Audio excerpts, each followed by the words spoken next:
Hello and welcome to the Uncapped Podcast, brought to you by Roasthouse Pub, one of Frederick's finest craft beer and culinary destinations, where great people come to drink amazing beer.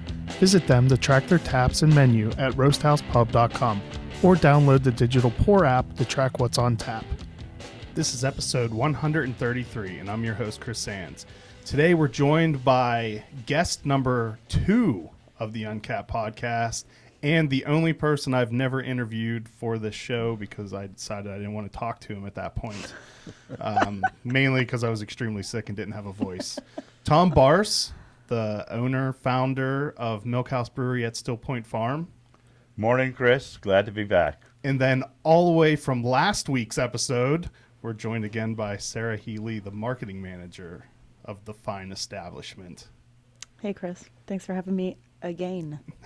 So, let's just right off the bat talk about in 3 weeks, in a certain number of weeks, there's the 9th annual Brewfest on the farm, which is Saturday, June 8th. So I'll let everyone do the math or look at a calendar to actually get the right number of weeks. So that started 9 years ago. That math I can do. And it was part of the now maybe on a hiatus or defunct Frederick Beer Week. And was it always officially a part of that, or it just kind of was? It started as part of that. It was the culminating activity for Frederick Beer Week. Frederick Beer Week lasted, I guess, 3 or 4 years before the Brewfest became its own entity at Milkhouse Brewery. And it started as a way of supporting kind of Frederick County beer-related agriculture. It was at the hop farm, and those were very different times. They were very different times, and we had way fewer breweries. And it was, like I said, it was the culminating activity of Frederick Beer Week, because there were other activities. In fact, Frederick Beer Week lasted initially 10 days, and we had different restaurants and bars involved, and all the Frederick breweries and other Maryland breweries had different activities planned during that week in the Frederick County area. And it was all volunteer organization, and I think it sort of wore itself out a little bit. Yeah. And it's taking a hiatus. One of these days we'll get it back. Yeah.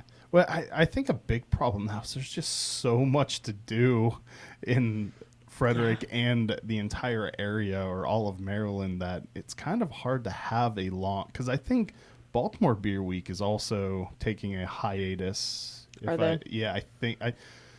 Actually, let's just not even quote that. I could be completely wrong. So we'll pretend we'll strike that. Edit that out, Graham. Done. Well, I think I know that Joe Gold, of course, who organizes Baltimore Beer Week, does a fabulous job. It has been concerned that it's just gotten so big and there's so many activities that it's difficult to focus on the beer. Yeah, because there's so many things. Well, and just on a normal week, everyone it's. I think it's probably hard to do anything that differentiates it as a normal week. With beer releases and events at brewery, bars are always having pint nights and pint stuff. Nights, tap takeovers with local breweries. So it's basically just beer year all year round. Right, it is. You don't like the whole reasoning for starting beer weeks locally kind of isn't needed anymore. The awareness is there, and that's part of what has happened in our industry is we started with Frederick Beer Week, and Joe Gold started with Baltimore Beer Week. We had beer releases, we had tap takeovers at local pubs, we had beer-related activities at retailers, and wholesalers got involved, and of course the bigger breweries and smaller breweries, we all cooperated. So we did things that nobody had done locally anyway until Frederick Beer Week. So now those things are routine. It's like the standard. And we don't need Frederick Beer Week to do that anymore. So we have to kind of rethink what a Frederick Beer Week entity could do for the industry. And do we go industry-wide? Do we go add wineries and distilleries? Do we, we're seeing more of... Frederick Alcohol Week. Right. In fact, there's going to be a Has a festival. ring to it. Well, there's going to be a festival at the Liberty Town Carnival Grounds, Fire Department Carnival Grounds, August 10th. The first... He hit me with the microphone. Did you see that? I was debating, should I tell you to lean back a little bit because you're too forward, or should I try to slyly just move the mic forward? Okay. Obviously, I made the wrong choice. It's okay, Chris. I'll forgive you. See how much better you can hear yourself? See how much better that sounds? Oh, that's me? Oh, yeah. So, Oh my God. anyway, but Sarah, Frederick remind him County, where he is. Frederick County's first alcoholic beverage festival is going to be at the Liberty Town Firemen's Carnival Grounds, August 10th. And I don't remember how many of us will be there, but a significant number of breweries and wineries and distilleries, only Frederick County, will be at this festival. And I think that might be a new trend, is let's get all of us together.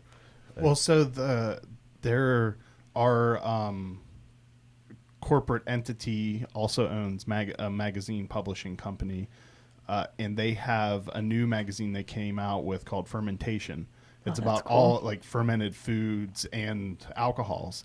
So they're having a fermentation festival, I think towards the end of the summer. Oh, that's where awesome. It's all like, so expanding it even outside of just alcohol Right. to anything fermented that we That's awesome. consume. Yeah. You can have the kimchi.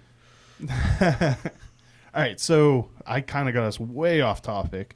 Tell us more about the festival that is going to take place instead of me taking us off course and talking about. Okay. Well, Sarah knows more about it than I do, but I'll start. It is our 9th annual Brewfest at the Farm.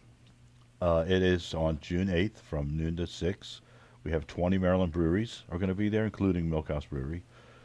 Oh, you guys signed up for it? we did sign up We did sign up for it. late, but we made the cutoff. But we're excited to have some new breweries are going to be there from Maryland, and some of our old friends are also going to be there. So we'll have our Frederick County breweries, and we'll have, I think, Duclaw is coming back, right? And We have Seven Locks, Astrolab, obviously Flying Dog, Hysteria's coming, Idiom will be there, Old Mother, Red Shedman. I can't name all of them. Checker Spot. It's a bunch of breweries. Yeah, of it's going to breweries. be awesome. It's and a really good selection of large and small and new and old. So it's going to be a perfect opportunity to sample the best beer in Maryland. And are there family-friendly activities that take place? Yes, we're going to have, of course, the hay ride to Hoppiness. So there will be our hay ride. We have a face painter coming. We have Sula with Sula Hoops is going to be there. She's the highlight, She's for sure. She's a highlight for the kids. She gets all the kids dancing with her hula hoops in front of the band. That's fun. We're going to have ice cream. Oh, yeah, we have a gelato truck coming. People like gelato.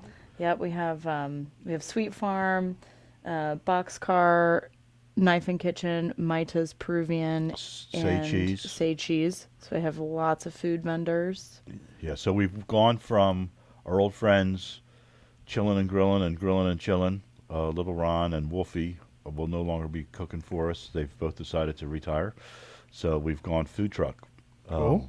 And I think, 5 food trucks will be there. Yep. 3 bands, Ragged Company and...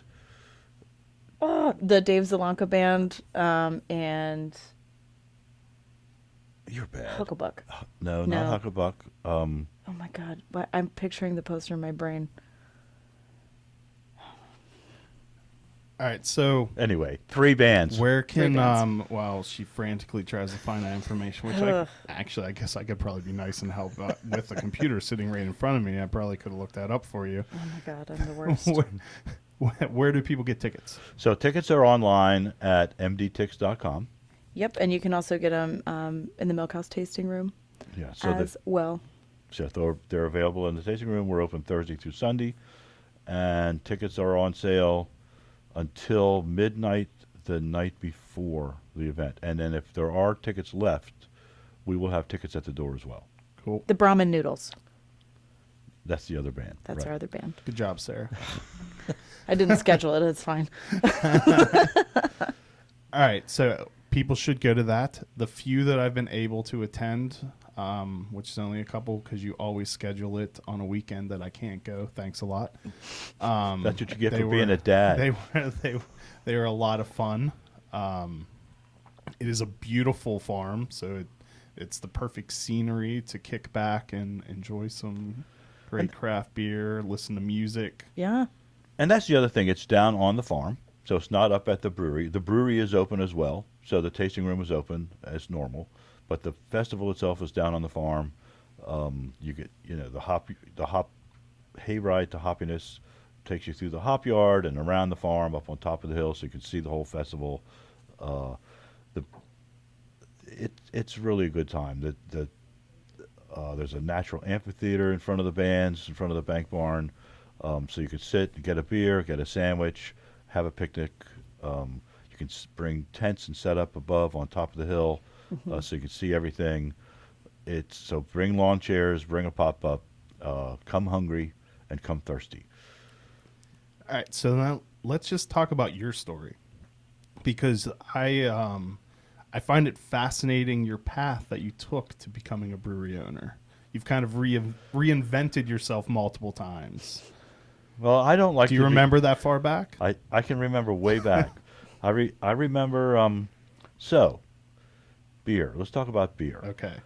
I was 18 years old, or I was going to turn 18 years old, and my dad used to travel for work, and he brought me, and he knew I liked beer, even though it was not legal for me to drink. He knew I liked beer, and he brought me a homebrew kit from Boots Chemist in London, and it was a little pale ale kit, and it was for my 18th birthday, so I brewed my first beer on March 9th, 1972. It wasn't even legal yet in the United States. I was going to say, home brewing wasn't even legal then, was it?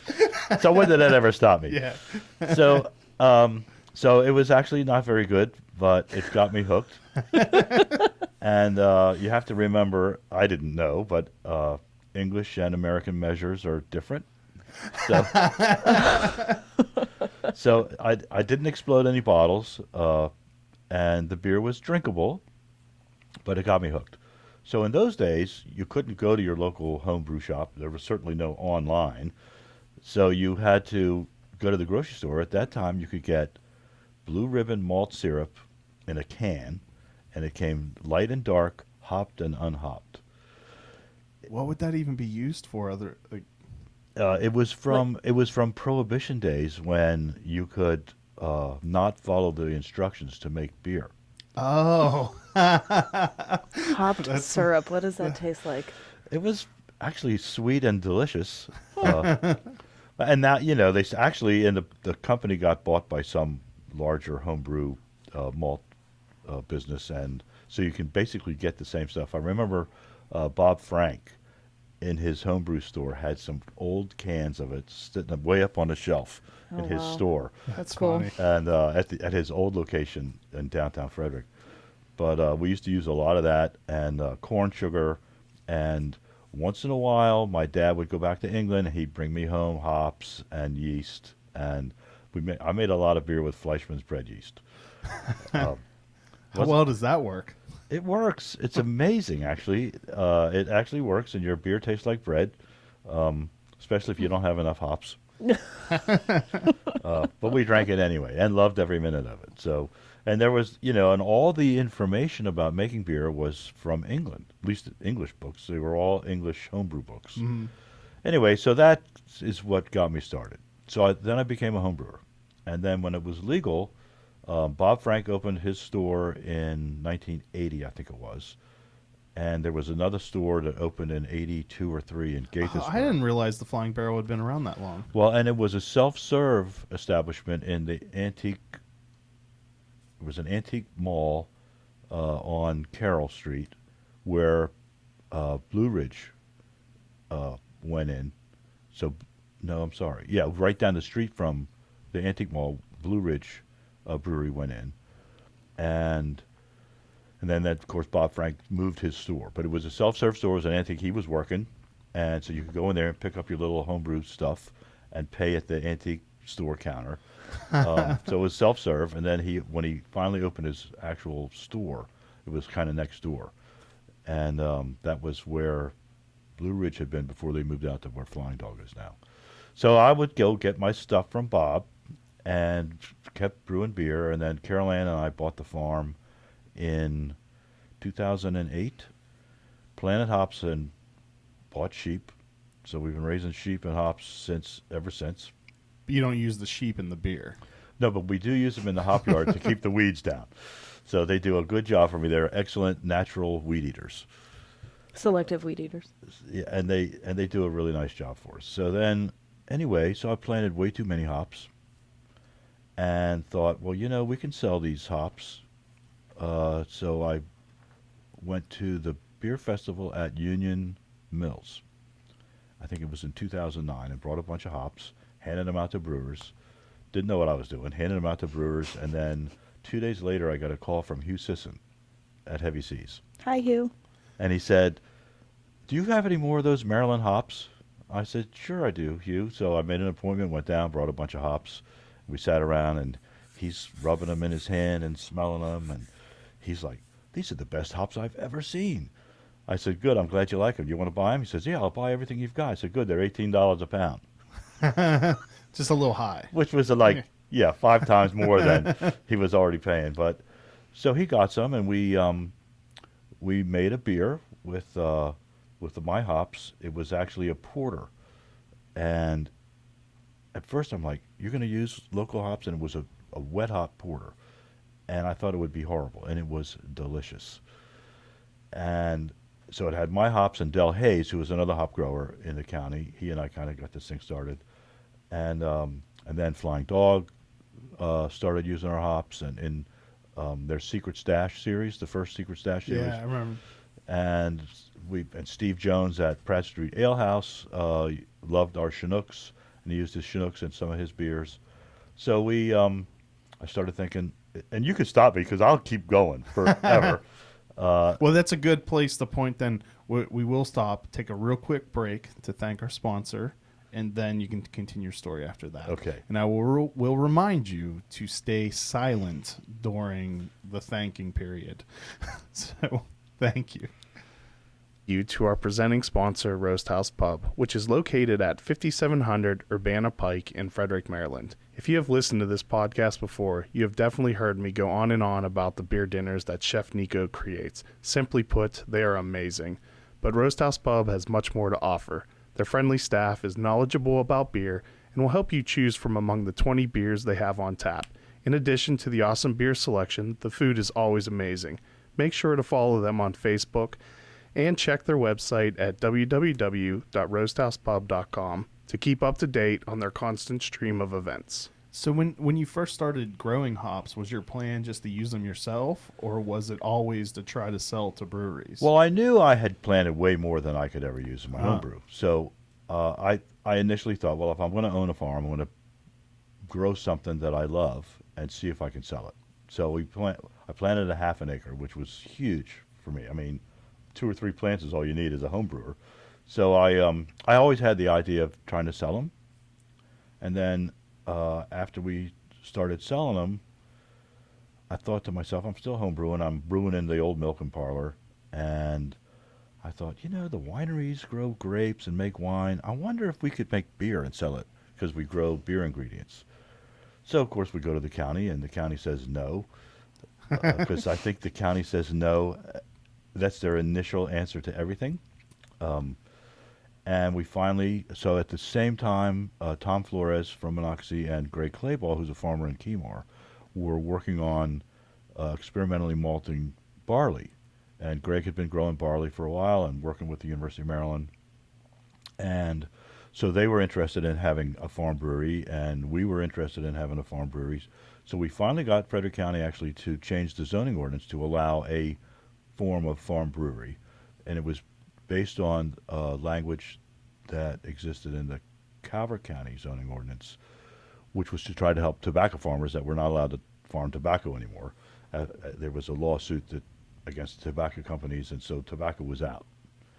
So Calvert County decided they had a farm winery and a farm distillery and a farm brewery ordinance in their zoning ordinance. So I found that, showed it to Frederick County, and they said, well, But at that time, there still weren't any farm there were breweries none in Maryland, right? No, there was Yeah, none. I didn't- None. The only farm brewery in existence in North America was Cranach Ales in British Columbia, Canada, and they were growing their own hops and making beer.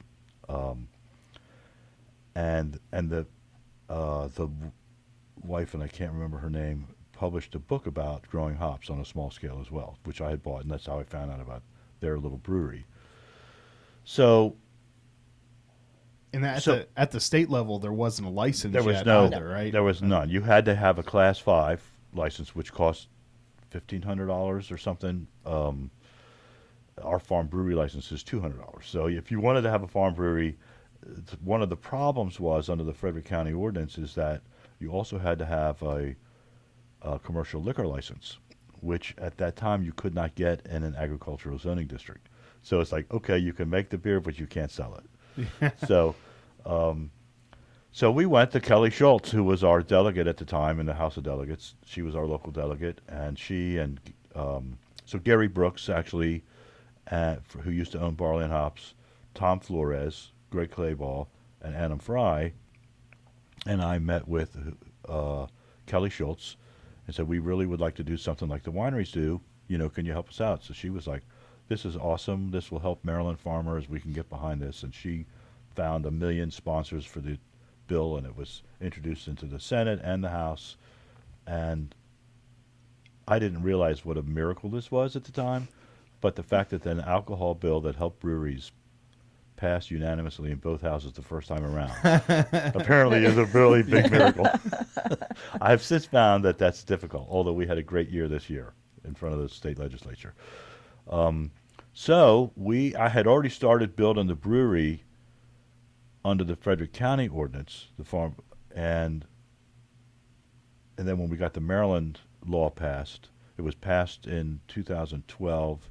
Martin O'Malley was the governor, signed it into law, and it went into effect July 1st of 2012. So it created the Class 8 farm brewery, and we were the first one.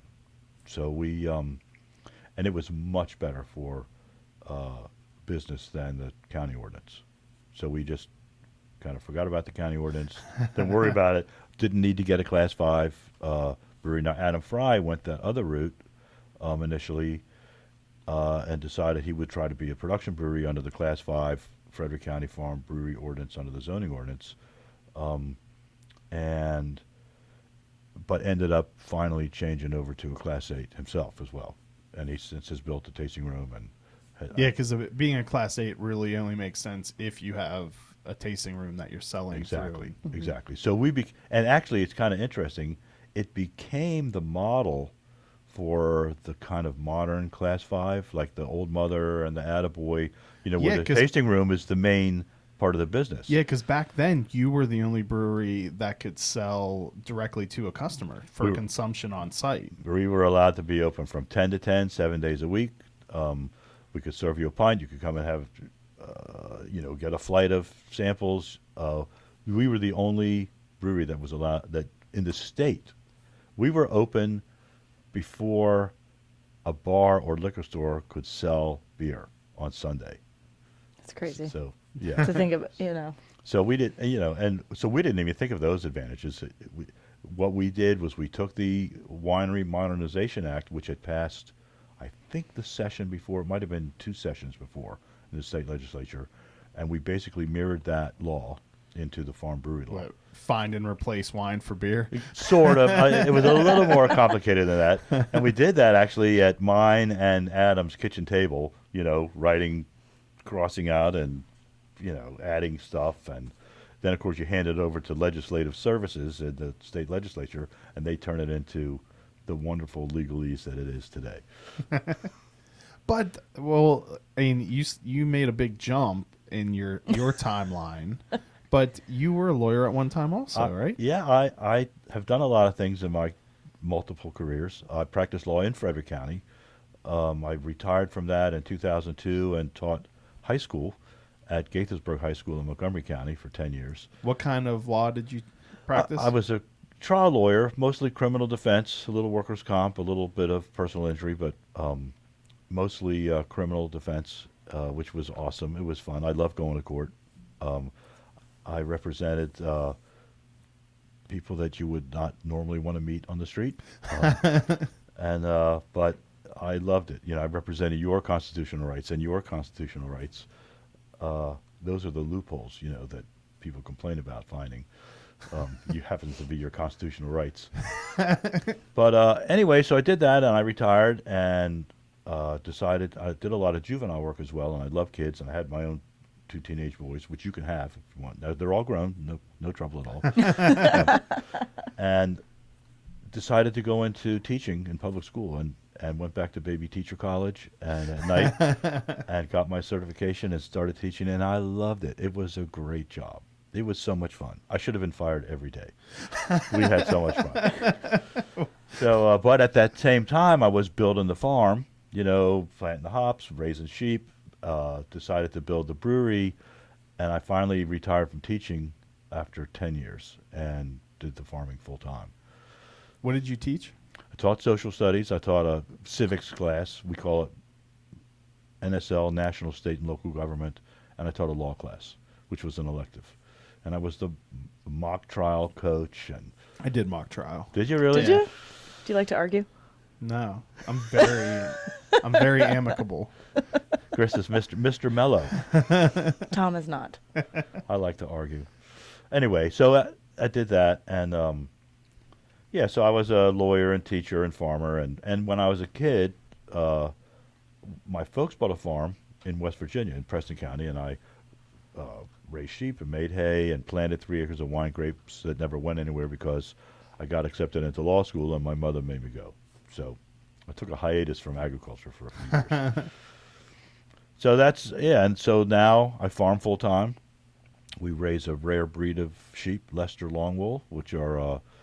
yeah, from what I understand, like one of the only places in the U.S. that you have the largest. We have one of the larger flocks of this particular breed, and it's the breed that Colonial Williamsburg saved because they wanted to have authentic sheep for their animal husbandry program. So when Carol Ann decided that she wanted to raise sheep, that's the breed that she selected. So we, in fact, our breed group meeting every year is at Colonial Williamsburg, which is kind of cool. So we ended up, don't ask me why or how, but we ended up with one of the larger flocks, and we sell breeding stock, and we sell wool, and we sell a little bit of lamb. I have a on-farm processing license to sell meat, and we have a few. So yeah, there we have the sheep, and we have 3 useless equines. They are not useless. They're very cute. We have Aramis is a warm blood. That's Carol Ann's horse. She used to breed horses, and that's her last baby. And then we have a miniature donkey named Jezebel, and who is my spirit animal. She actually has stolen my heart as well. She's really cool. She's and then we have a awesome. Miniature horse, Joe, who looks like he belongs in a fairy tale. Yeah, he looks like a mini Barbie pony. Nice. Yes, He's he awesome. does. He's awesome. And then and we raise a few beef cows, some Herefords, basically so I can eat steak for free because we're not making any money on those. But and then a lot of high quality horse hay, which we sell, and have some honeybees and 2 insane dogs, and that's the farm. So when you were a teacher, you opened the farm, you like started the farm as kind of a hobby, right? Yes, I did. Absolutely. I don't understand you crazy people who You know, people want like, to I have operate a hobby Yeah. farm, and that's not a hobby. Yeah. That's a lot of Yeah, work. My grandfather was the same way. He worked for General Motors, like all night too. Like he worked the 3rd shift, and then he would go farm like all day. And his farm made like pretty much no money. He sold a little bit of corn during the summer, and then slept for like an hour or 2 maybe. And then went back to work. Yeah, and then went to work. Well, it is a This is a if labor of I love. had Oh, still yeah. been practicing law the way I used to, I probably couldn't do it. I mean, with the same energy. I mean, when I was practicing law, it's 70-hour weeks, and if you're in trial, it's 80-hour week. Yeah, and you're getting emails and notifications. So you have to late write in the middle. motions, Yeah. and so that's. But teaching, after doing that for 20 years, teaching was like a part-time job. To me. I was going to say, I don't think any teachers are listening. No I don't like that statement. No, I'm just saying to me. I mean, plus I had the summers off. I was home at 3:30 every day. I had snow days and holidays and Christmas and Easter, and Right. I'm like, I have friends who are trial lawyers, and it's like plans often get broken because something all of a sudden happens with a case, and like everything's on strict deadlines. Oh, yeah. Like there's if something happens with a case, you can't like, oh, I'll do that later. No, you'll do it now. Yeah. yeah. Otherwise, you will find yourself in contempt and in jail. Which is not where you want to be. Yeah. So I mean, and I loved. So you're not practice saying law. teaching is easy. No, It was just not easier. at all. It was less hours. Yeah. For me, it was less hours. So a lot of teachers work way. If you know teachers, and I know a lot of teachers, they work their hearts out. I'm married to one. Yeah, so Yeah. they work their hearts out, and they work way more than they should for what they get paid. So teachers don't get paid enough in this. So then you decide to skate by just becoming a farmer. Well, and Carol Ann was teaching as well, right? So, Carol Ann was teaching, and so I thought, well, let's try to make some money on this farm. So part of actually the purpose of Stillpoint Farm, believe it or not, is to show young farmers that you can make a living on a small farm in the Mid-Atlantic, and even if you're paying a mortgage on it, if you can come up with a value-added agricultural product that you can sell retail, then you can support your farm and actually make a living on the land, and that's super cool.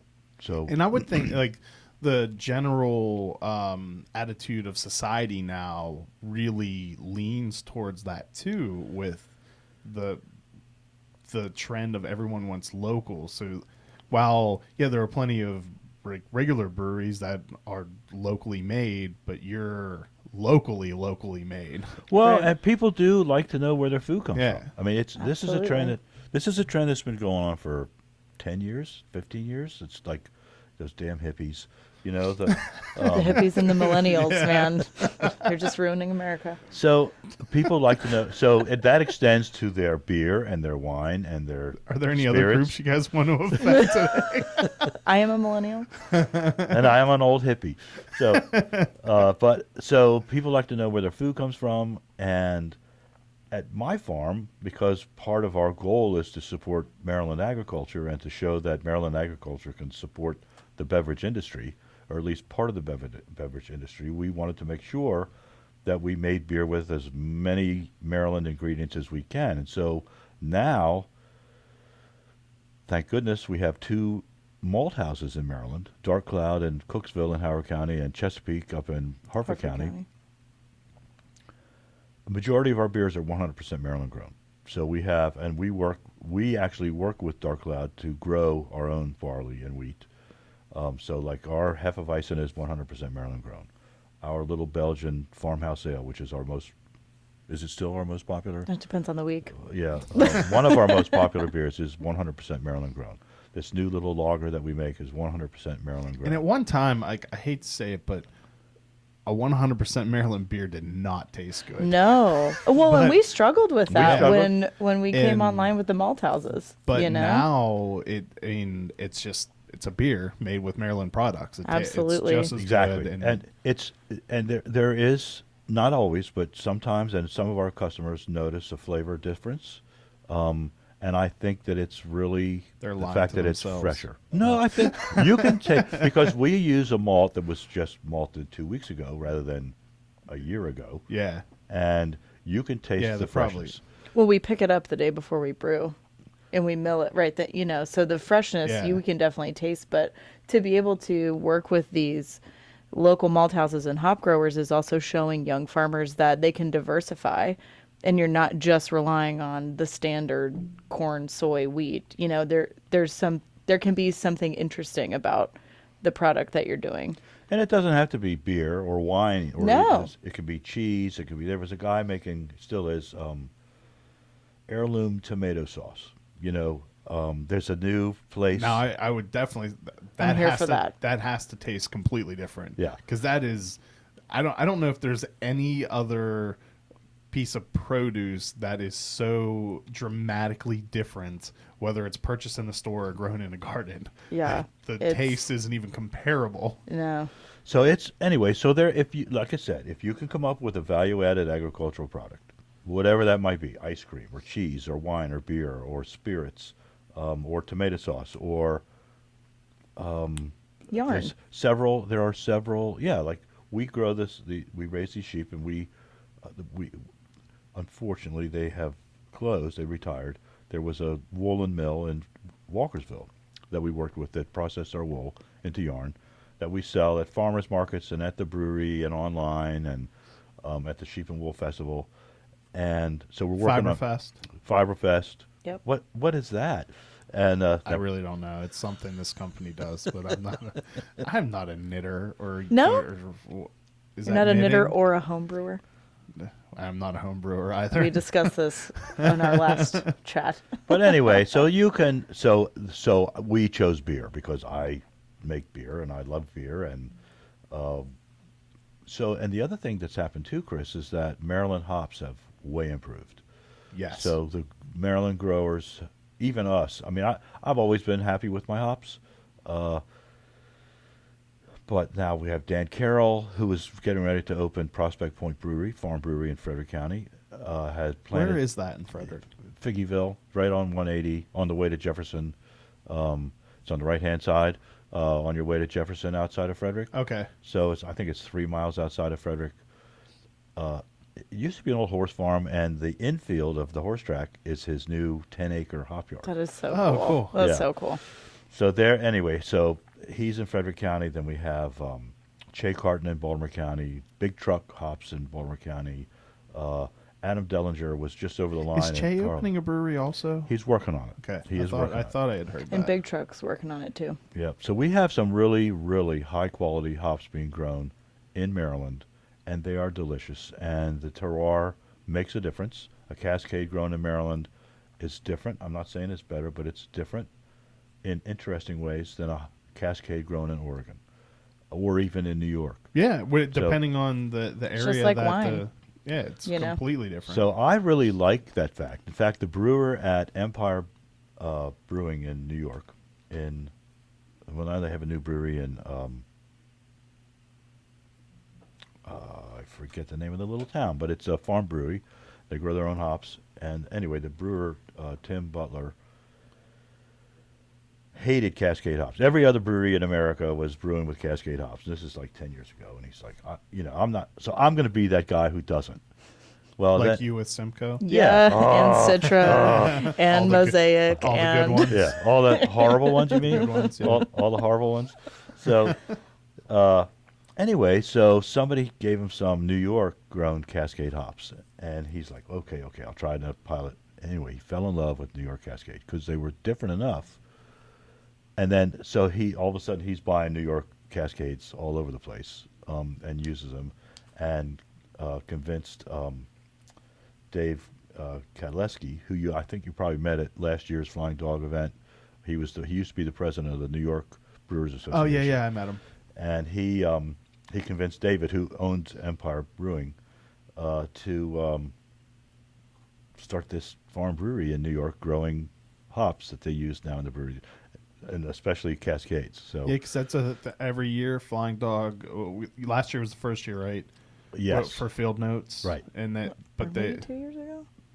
at some Maybe point, yeah, But recently. they Yeah. release a mix pack of different beers. Oh, the made, Northeast, yeah, Yeah, the and East the- Coast. right. Yeah, right. that Oh was yeah, a Field cool Notes one. is separate. That's Yeah, a beer. Field Yeah, Notes Field is Notes is from the University of University That's of with Maryland. University of right. Maryland. But And at then the the same East Coast, time, yeah, the there's Hop Project. Yeah, it 'cause was he had hops from Dan, Dan Che. Carroll's and Che Carton and Rick Peterson. Rick Peterson and at Peterson Farms in New York. was it Big Truck the other one? No, I think it was only three. Or just a three? three. Yeah. Oh, four of It was a each. pale ale, an IPA, and Hoppy Lager, maybe. I don't remember. neither do I. That was a That fun long time event. ago. Yeah, It was fun. many beers ago. Yeah. So Rick is one of the larger hop growers in New York, Peterson Farms, and he also is a organic vegetable farmer, like 1,500 acres, and he has That's a lot of acres. That's a He's lot of crazy. acres. Anyway, he and his wife are wonderful, and they produce really nice hops as well. They really do. So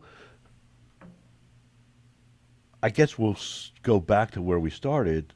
Now, Maryland beer-related agriculture produces ingredients that make fabulous beer. And so we use those ingredients in Milkhouse and make fabulous beer with those ingredients. It's no longer.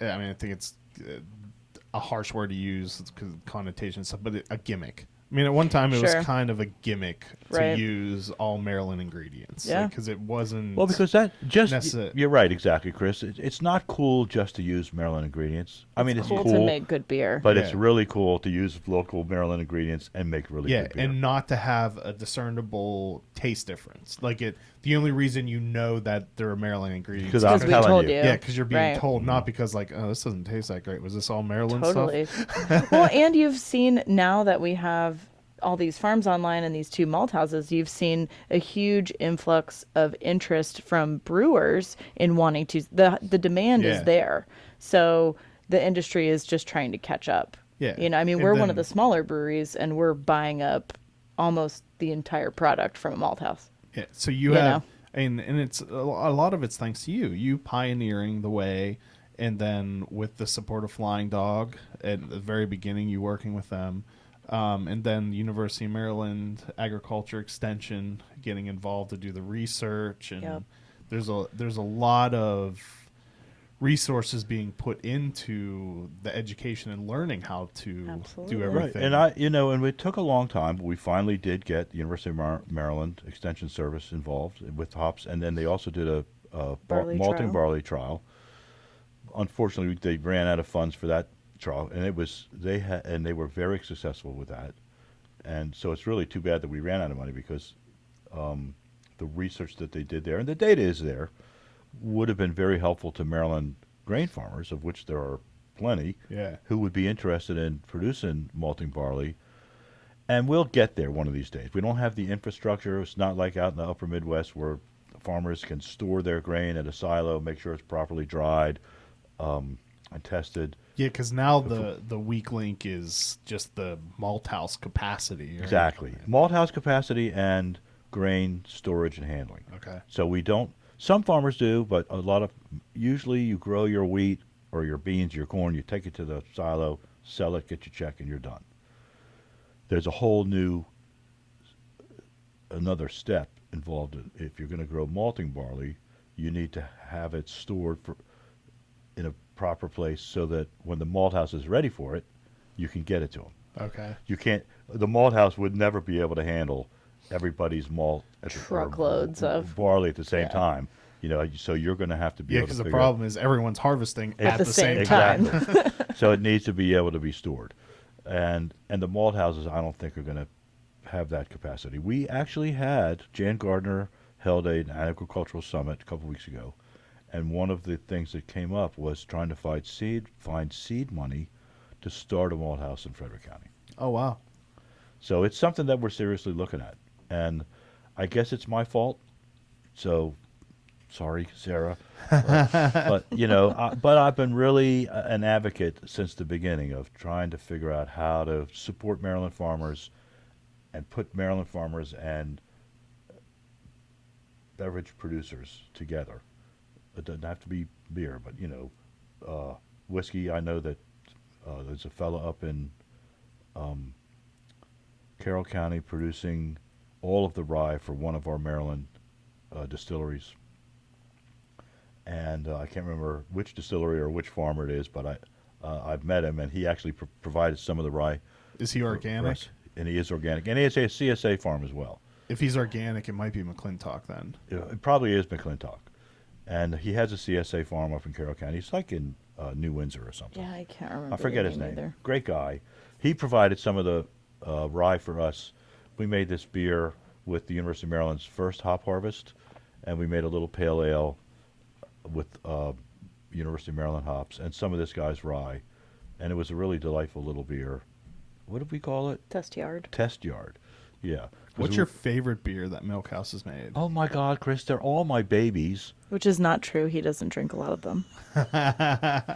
I drink all of them. I prefer... You drink all of them a little bit. Okay, I'm a Goldies man. What can I tell you? What's the best one you've made? Oh man, my favorite beer we ever made was one of our wild yeast beers. It was barrel number 9. I thought it was barrel 6. Was Oh, your I'm sorry, it favorite. was barrel number 6. It was it was this delightful Wallonian style barrel fermented wild yeast turbid mash 3 years in the barrel beer. It was awesome. It was slightly tart and fruity and delectable, and only like what 5.5%, 6%. Yeah. We only had 59 gallons of it. It was an experiment, and Well, it we was still have the culture. The culture lives on. yeah. So we went around the farm and collected yeast about 3 years ago, and from the east, north, south, and west side of an oak tree, a cherry tree, an elm tree, and we collected some yeast from the air, and we built these yeast strains up, and some of them were really horrible, I mean, grotesque. horrible. Okay, well, that was all wrong because the best beer you've ever made was a grapefruit pale ale.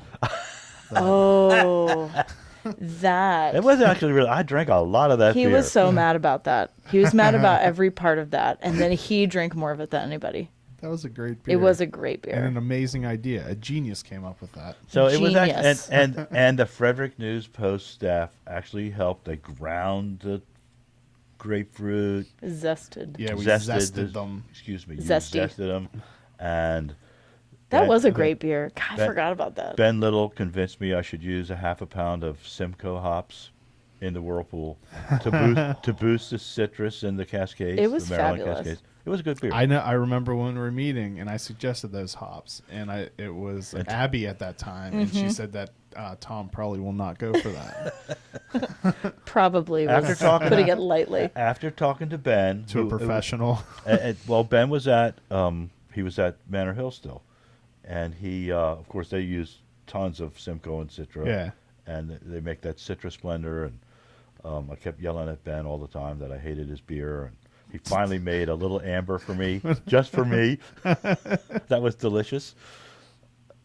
So I said, okay, you promised me it's not going to taste like cat pee. So I promise. So we used it, and it really did exactly what he said it would do. It boosted was great. it boosted the citrus in the Cascade. It really, that, and we put some rye in that as well, didn't we? Or was it wheat? Wheat. To give it a little It was stringency. sweet. So most of the grapefruitiness of that came from the hops and the grains rather than the fruit itself. And we did put the grapefruit zest in there, but I think most of the grapefruit character Was really hop character.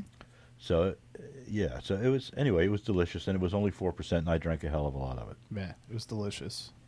It was a So great and, idea. and It was a Colin great idea. McGuire drank a lot of it too because it was really hot that day. We had our little Yeah. festival. Oh, yeah, it and he was the sound guy for the band. That was a fun day. And it was hot, and he was sweaty as hell, and I just kept handing him beers. Yeah, well, his idea was really stupid. The stout. Yeah. It was like an imperial stout for a July Yeah, event. he This ended is up too being hot. he This ended is up too being hot. very happy we didn't do that. Had all of us told him he was a moron. Hi, Colin. He won't listen to this. Anyway, awesome. that So was a that good- was the best beer. It was you've a ever really made. it was a best. delightful beer. It reminded me. So when we first started, we made a little ordinary bitter, very similar to Goldie's now. We called Haymaker because it was only 3.7%. It was really easy to drink it. And I used to say, "Oh, it's a great beer because you can drink it all day while you're making hay," which we used to do. But yeah, so it reminded me of that. But it was more like a pale ale, and it was a delightful. You're right, Chris. It was a delightful beer. So where did the name Milkhouse come from? Well, when I first got the idea of building a brewery, a farm brewery, I was going to put it in the Milkhouse. My farm is an old dairy farm, and I was home brewing in the Milkhouse or dairy, because there's a dairy building and a milk and parlor next to each other. It's all kind of one building. And I thought, I could convert this into a little brewery and have a tasting room in the milk and parlor, and I'll have 10 guys down here drinking my stout with me. That was my idea. I mean, you think back 10 years, you didn't think about a brewery on a farm. There were none of these breweries like Old Mother or Attaboy with a tasting room. Those didn't exist. So I thought, I'll have a unique thing. Yeah, I'll get 10 or 15 guys down here drinking a beer with me. Oh my God, I am so glad that didn't happen because I would be divorced. Because the milking parlor is right behind my house, and I mean, you've been at the brewery on a Saturday. There's 200 people packed there. So I had a so the name was I was going to name it Milkhouse because it was in the Milkhouse and it was a dairy, and so it kind of fit. But I thank God, already had an approved septic up on the hill where the brewery is now. It was going to be a tenant house, so I had a septic approval. Didn't have a septic system in, but we had an approved perk area. So Jeff Musselman, who owns he and his brother own Musselman Excavating in Liberty Town, was my guy. He said, "Why don't you just put the damn thing up on the hill?" He's Chucky's Don't put it nephew. behind You your know house. Chucky. Yeah. So that's going to cost too much money. He convinced me to do it, and I'm so glad I did. Because now even Carol Ann likes to go up there. And I couldn't even. It wouldn't even be remotely the same experience if it was down there. Oh no, No. it would have collapsed on itself. It would have You would have had to build the tasting room up on the hill anyway. Yeah, You know what I mean? It would have been immediate expansion needed. I mean, part of the beauty of Is being on the of hill, brewery, man. yes, being up on that hill and just Yeah. the view in every direction. And It's awesome. It's It just is. like instantly relaxing. It is. It is a gorgeous place. We love it. I mean, I feel like I'm on vacation every day. I don't. Even though I work, it's okay, Sarah. And listen, I still work quite a bit on the farm. In fact, when we're done here, I got to go bale some hay.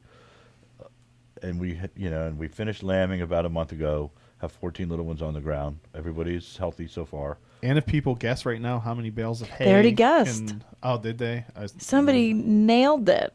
I think someone had insider knowledge. I do not know that person. Oh, okay. No. I guess There were some wild guess. He did guess wrong, actually. You did. The hay was a little lighter than I thought. Oh well. Do you need a I was refill, off by Chris? one. Or do you want some goldies? No, I want some more of this because it's really good. That's a Goldie's is 100% really good, Maryland too. beer you're drinking there, Chris. That one. So that's the nectarine. Mm-hmm. So the nectarines are from Bogger's Orchard up in Carroll County, and all the rest of the ingredients are from right here in Maryland. I could really go for a grapefruit pale ale right now. Sorry, you'll have to wait. You'll have to wait till we can get some grapefruit from Maryland. Yeah, how about that? You better build a greenhouse. Yeah, a very large. Somebody greenhouse. asked if we were going to do a glitter beer. And I was like, yeah, when glitter is sustainably grown in Maryland. That's when they didn't think that That was really funny. should do. That would. No, we really shouldn't. It would kind of be hilarious. It I would wonder be if you hilarious. could make glitter out of corn sugar. Well, wouldn't it just dissolve? Yeah, but Really? isn't it some kind of sugar anyways? I don't know. I think it is. I think some it kind of has a- to, well, but it's I a- don't know what it's like a- the coating is or something Yeah, on I it. don't know. We're not putting glitter in the beer. Ain't happening. You should put some glitter in Goldie's Best Bitter. Oh, Goldie's Best Glitter. Bill Cody's best glitter. It's That's funny. a great idea. So and we're. I You hate can to use that for free. We'll use it for free. Thanks, Chris. Really No problem. appreciate that marketing tip. We make old-fashioned That'll put you beer. on the map. Yeah. So I'm already on the map. I looked at Google, and there I am. So, but seriously, let's get back to serious business here. Yeah, right? making Goldie's Best Glitter. So I love that. but speaking about glitter, we make old-fashioned beer at Milkhouse. We do. We are old-fashioned. We use None of the good hops. we use I'm all- sorry. we- Actually, your beer's really, really good. We use all of the best hops. So Every last I don't one feel of them. like I don't, but because we do use we won't make a beer that with hops that we can't grow in Maryland. We just and all those hops, the Simcoe and the Citra and the Mosaic and All the proprietary they're stuff. all proprietary. I couldn't grow them if I wanted to because I can't. They're not going to give me a license. Well, I mean, you could, but someone would have a problem with it. Yeah. So And that hasn't stopped you. right, but I'm not. But I do wonder what they would taste like if they were grown here. it would, I'd be They would be curious very to- different. They would be surely. different. So now we did find a hop. Are there bootleg Galaxy seeds? I don't know. I don't know. There has to there be a might market for that kind of stuff. Probably is. But we did find a hop that's from New Zealand called Southern Cross. And we found it because the University of Maryland got some to try as part of their variety trial. And we fell in love with this hop. It's not available commercially in the States. It comes from New Zealand. And when you grow it in Maryland, it is distinctly different than the It's New almost like Zealand red variety. fruity. It's like New Zealand's Cascade, kind of like just citrusy, But it is really good. And so I fell in love with it so much. I planted a couple years ago, and so we're going to start using that. We should have our first full crop of that this year. And it's different for us. So it's different, but I can grow it, and it does really well in Maryland. So it's we'll use it in combination with other stuff. The other thing we did is we found a hop, and I think I've talked to you about this before. We found a hop growing on Ray Ediger's place near Utica in Frederick County. Ray Ediger was a state veterinarian here, and he's way retired. Anyway, I was at a conference, and he came up to me and said, "You're the hop guy, right?" This is years ago. I said, "Yeah, Ray, I'm the hop guy. Why?" "I got hops too." I said, "Really, Ray?" He said, "Yeah, I've been trying to kill them for years." So I said, so I went out to his place, and sure enough, there was this huge hop plant. I mean, it had taken over his chicken coop and another shed and a huge maple tree very and prolific. other buildings and his fence. I mean, this thing is huge. So Del Hayes and I, we took some rhizomes and took some cuttings and grew it up. And so now Del has some, and Brad Humbert has some, who is my brewer and a hop grower in Carroll County. And so we made some beer with it. It's a delightful hop. We think that it's a land race. I gave some to Brian Butler at the University of Maryland to try. So he's got 16 of them in his variety trial this year. He's going to get them genetically tested to see whether or not it's some old, like cluster variety or something, or is it genetically unique. So we'll find out whether or not this Maryland hop. That could be like the Maryland exclusive. Exactly. So, and we've made a couple of casks of Goldies with it. We actually will have a cask of Stairway this weekend on with it. Oh, right. Stairway with Spanish cedar, toasted Spanish cedar. Have you thought about making a cask with glitter in it? No, Chris. Goldie's best glitter. That's really so funny. I think I'm going to retire from the brewing business. Anyway, so we got this cool. So we've got so we're experimenting with beer in a different direction than a lot of breweries. We're not interested in making this, a fruit smoothie or a New England style IPA. We did make a very juicy, dank, dry IPA, brut IPA that was actually delicious using hops that we can grow in Maryland. And the way we did it, and we really spent a lot of time mixing hop varieties that we have in different proportions and stuff to make this beer, and it turned out great. Really juicy and dank and delightful and dry as a bone. Do we have any of that left? She gone. She's gone. Anyway, so that was kind of an experiment in the modern beer era, but using local ingredients. And we could make a juicy and dank, citrusy New England style IPA with Cascade and Chinook, I think, and maybe some of those Southern Cross. And it wouldn't be, it wouldn't be like Citra and Simcoe style, but it would be pretty intense and pretty interesting. But I don't like the way they look. So in the current issue of Uncapped, there's the rundown of like popular trends in 2018 or 2019. That's what year it is. And I can't remember which brewery listed, but one of them was that brewed IPAs would be in. I thought it'd be awesome for like one of the photos for that article to be me savoring a bottle open. And I was told I wasn't allowed to do that. Oh, bummer. Safety first. Yeah, that it wasn't safe, and they wanted nothing to do with me. I wasn't.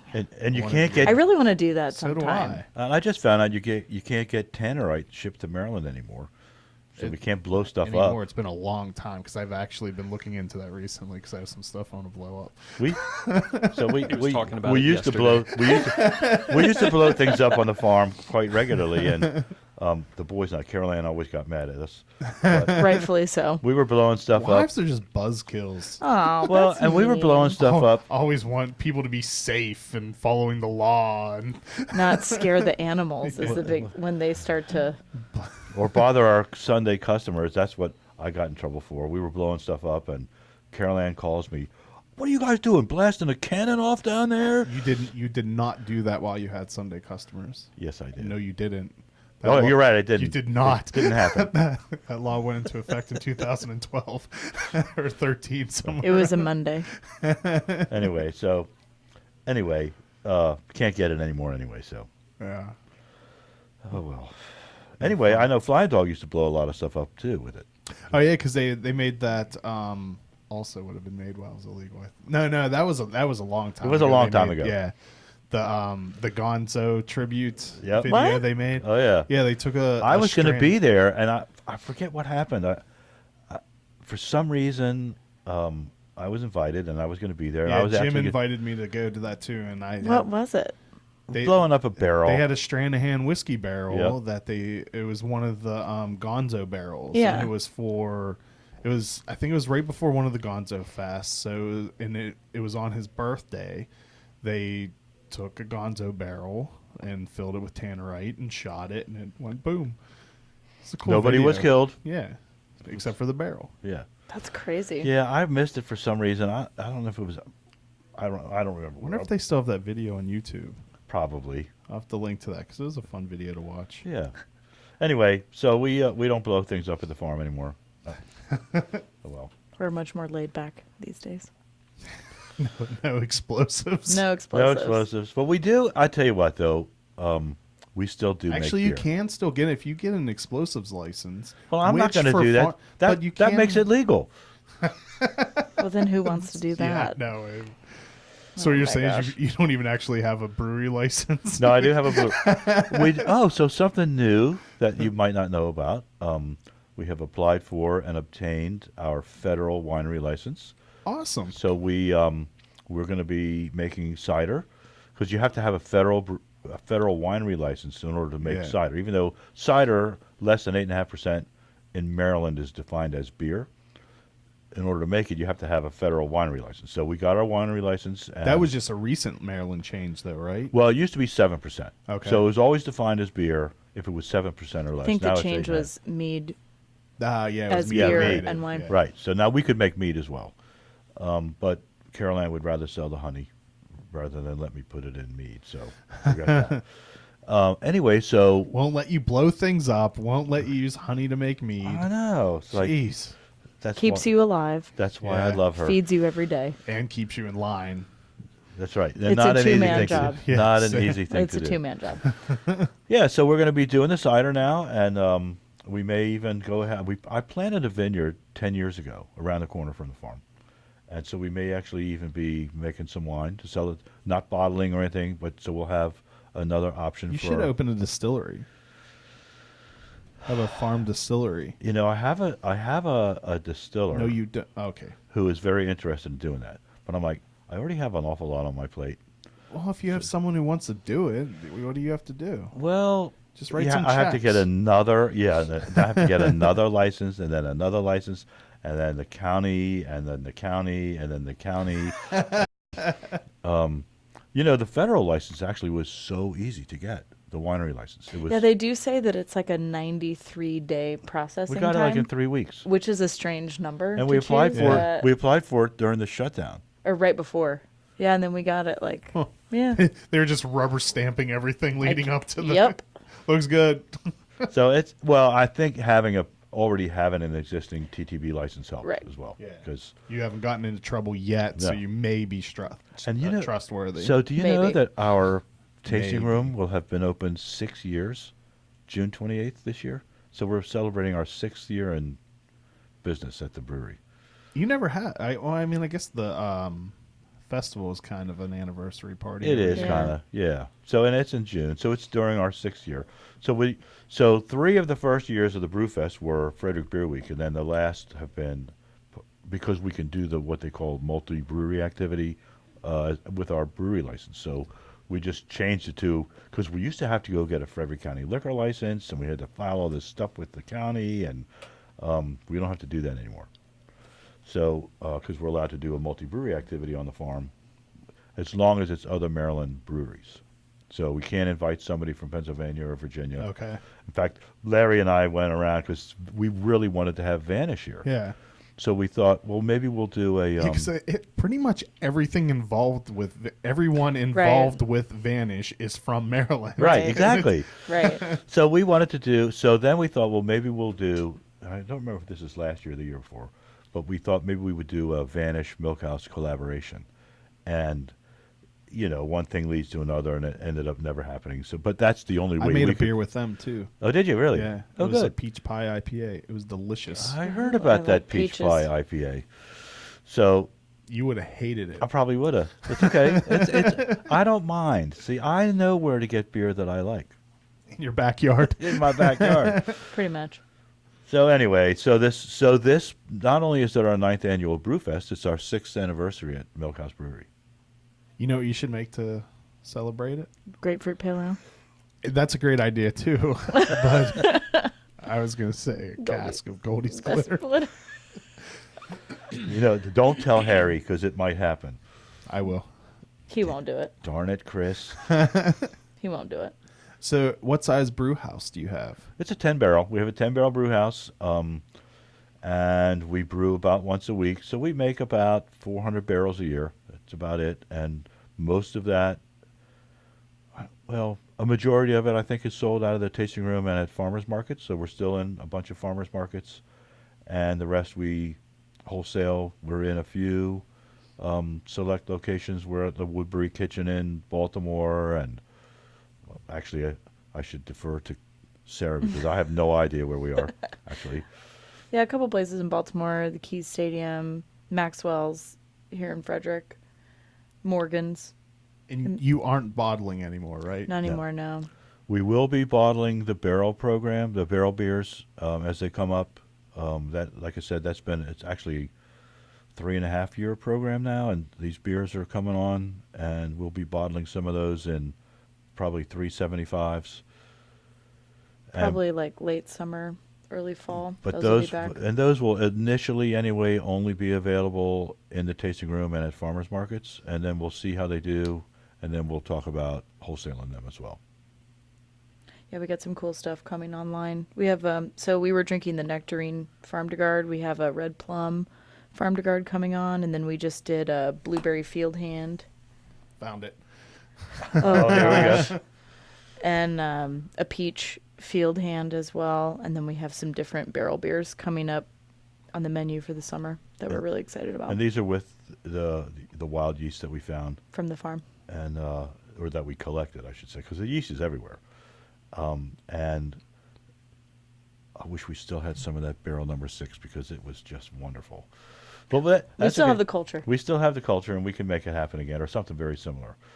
So, and our cider is going to be fermented and aged in barrels as well. It'll be a pub style cider, but fermented and aged. So you like sour beer though, right?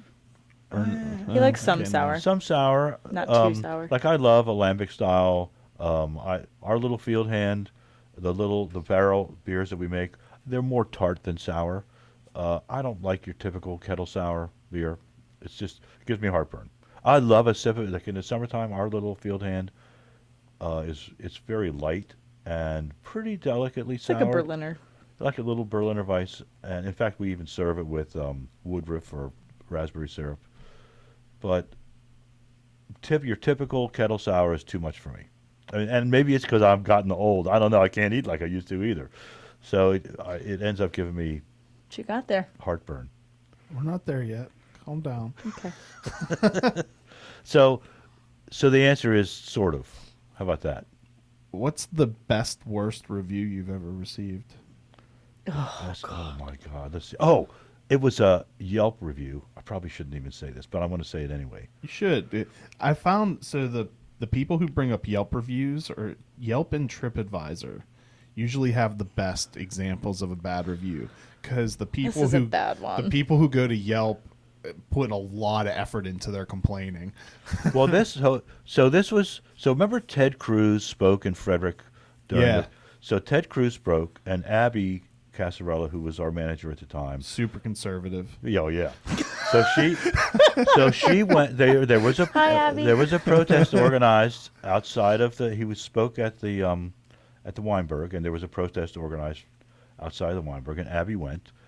And the next weekend or something, one of our customers knew that she was going. One of our regulars knew that she had planned on going.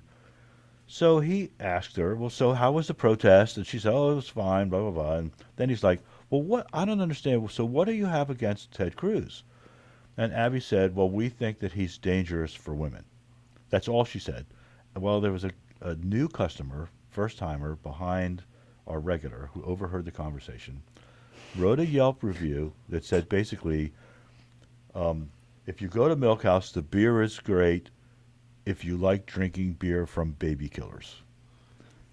And Wow. he, upon further Those investigation, are really far dots to connect. upon further investigation, had reviewed a Subway location in the area and said that the sandwich artist must have been a gang member because his hat was crooked. So anyway, needless to say that, unfortunately, Chris, you won't be able to find that review because it was taken down. Oh, man. I know. That was one of the best. Well, at least you put it to memory. And we've had the regular, the untapped ones where, some woman gives you a 1-star on a stout. With the response, I don't like stouts. Yeah. So and Okay. you get those. Yeah. Those don't count, though. What I'm looking for is something ridiculous. Yeah. That you win that. That's a good one. Oh my god. Yeah, it was pretty good. Yeah, it's really sad it's not still up.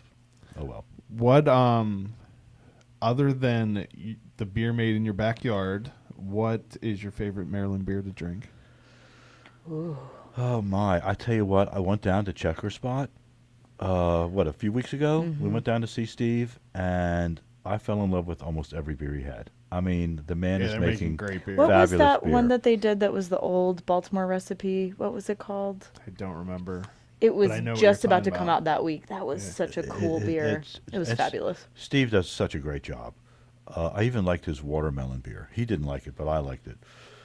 So everything Steve gave us was wonderful. So right now, Steve is probably my best brewer, my favorite brewer in Maryland. What about you, Sarah?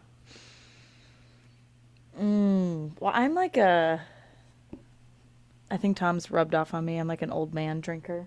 Thank you. Thanks. So I really like the more traditional stuff. So all these new Pilsners that are coming out, I love. But if I go to the liquor store, I probably get a 6-pack of Monument City Penchant Pills, or their brown. I love. Monument City also makes some great beer. They do. They're coming to Brewfest. Awesome. I haven't had it for a while, but a couple of years ago, Caroline and I were on our way home from the Olney Farmers Market and stopped at Brookville Beer Farm. And Oh, I had the Pilsner. And I had the Pilsner, and I that's thought delicious. it was a really nice beer. And what I just had actually at Max's, they did the Maryland Tap Takeover last week. There was a Silver Branch Wit that was fabulous. Every beer made in Maryland is fabulous. When Guinness opened, A lot of good stuff there. they made an all Maryland beer. Yeah. for They their still opening. make them. Yeah, Yeah. they still Yeah.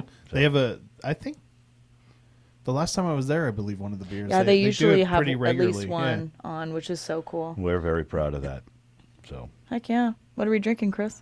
So this is a single malt whiskey made with 25% chocolate malt and infused with Meridian and UK Golding hops, which were put into the gin basket, made by McClintock. Thank you, too, for coming by. It's Thanks for always a having us. pleasure, Tom. Yes, I think Chris. I often tell people, hold on, I have one more thing to say. I often... You're way too anxious to drink that. well, sorry. I often tell people that you're that guy that I don't think I've ever been in a group of people where you're there in the conversation and you walk away and at least one person doesn't say, "Man, I love that guy." So if only they knew.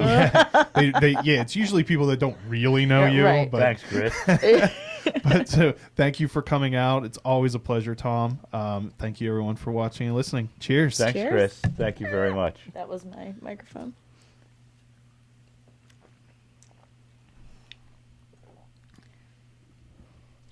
Oh my, we have to go to McClintock.